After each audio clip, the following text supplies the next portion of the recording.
Ngayon pong araw na 'to, sa botong 265 na pabor at 14 po na hindi pabor at 8 abstain, tinanggal sa Kamara si Cavite 4th District Representative Kiko Barsaga kaugnay ng kanyang ipinapakitang ugali online. Alam po ninyo, yung mga yung gobyerno lang po na walang kumbaga walang accomplishment, yung gobyernong walang magawa sa buhay. Kaya takot po na binabanatan ng mga congressman ang makakagawa nito. No, never pa po ako nakarinig na isang congressman. Ang dami pong pagtatalo sa Kongreso. Bakit po si Kiko Barsaga na nagpapahayag lang naman ng kanyang damdamin? Sana man lang kasi, ang dami pong usapin, no? Yung mga magnanakaw po na pinagbibintangan. Meron pa nga po, ayon sa ombudsman, 2 sa miyembro, o hindi na pala isa, nag-resign na eh. Isa pong miyembro ng Kamara de Representante, dating speaker, ayon po sa ombudsman, ay ang utak nitong flood control scam na ito. No? Kumpara nyo naman po, salita lang po yan kay Kiko Barsaga o post lang po sa Facebook. Sakit na sakit kayo pero hindi kayo nasasaktan na pinagbibintangan yung dating speaker na kinikilala nyo pa rin na pinuno nyo, pinagkaguluhan yan nung nagpunta rin, di ba? Na yung dating speaker at kasalukuyang malakas pa rin yung kumbaga kapit dyan sa House of Representatives, hindi po kayo nahihiya na hindi nakukulong man lang? Hindi, wala na po kayo. Kasi ang katotohanan niyan, naiwan ko po yung aking mahirap yung maraming kuta, naiwan ko po yung ating wifi doon sa isang kuta. Kaya ano lang po to, siyempre parang bumabiyahe lang. Ayan, maraming salamat po sa mga hindi po kumalas. Okay, tuloy na po natin yung diskusyon natin, no? So, anong nangyari po kasi, eto po, no? Palagay na natin na bad trip na kayo sa mga pinagsasabi ni Kiko Barsaga. Part po yan ng ano eh, di ba?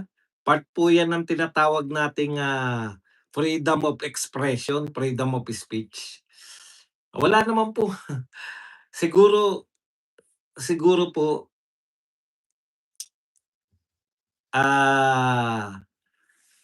nakaka ano lang po, siguro, ang sa akin lang, ganyan po ka-insecure.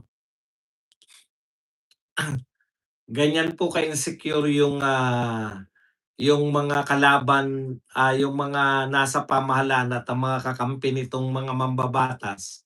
Kaya po konting masabi lang. Kasi si Kiko Barsaga, kung tutusin, pwede na pong ignore yan eh. Kung matino po yung pamahalaan, kung matino po yung pamamalakad ninyo dyan sa HOR, pwede na pong ignore yan eh. Ano po bang masakit na tawagin kayong buhaya? Kung hindi naman kayo buhaya. O, di ba parang si ano lang yan eh. Sino na nga yung napabalitang karelasyon ni Rizon Tiveros, si lagi ko nakakalimutan ang pangalan.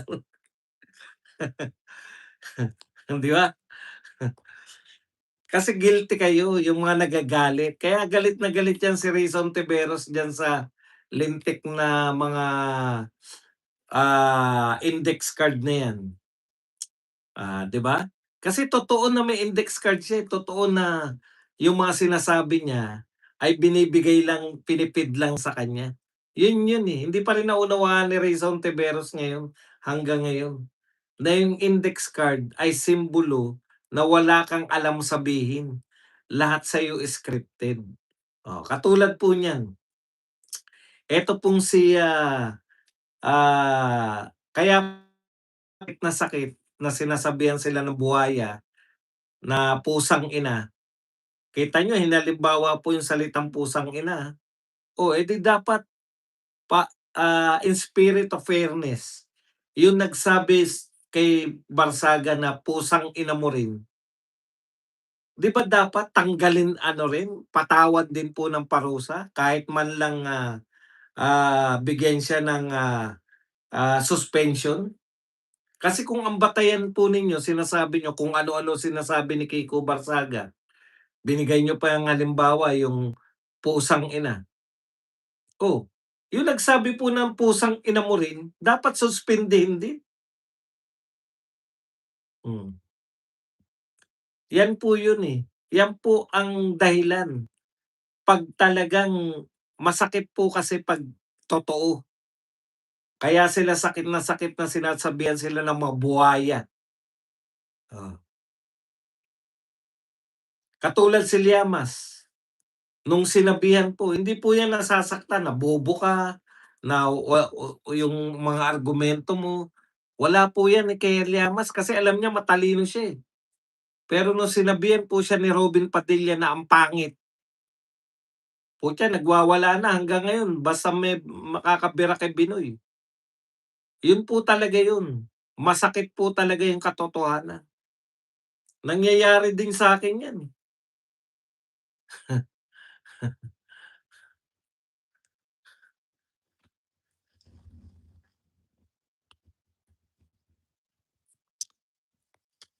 Sakit na sakit po ako noong araw. 'Pag tinatawag po ako kasi nung araw sa public 'pag section 1, simple lang nung araw, eh.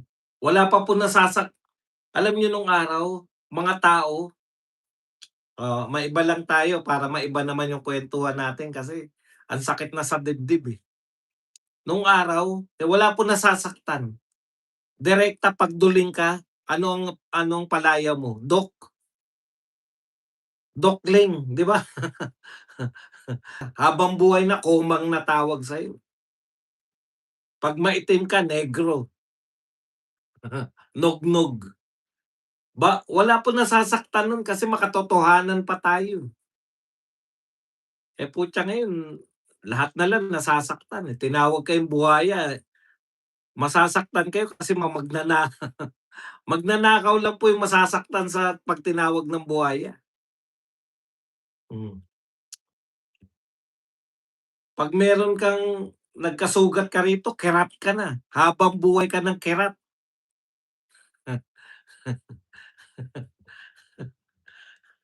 Wala pong nasasaktan nung araw, eh. Ngayon masasakitin ng tao, nila ako, putya.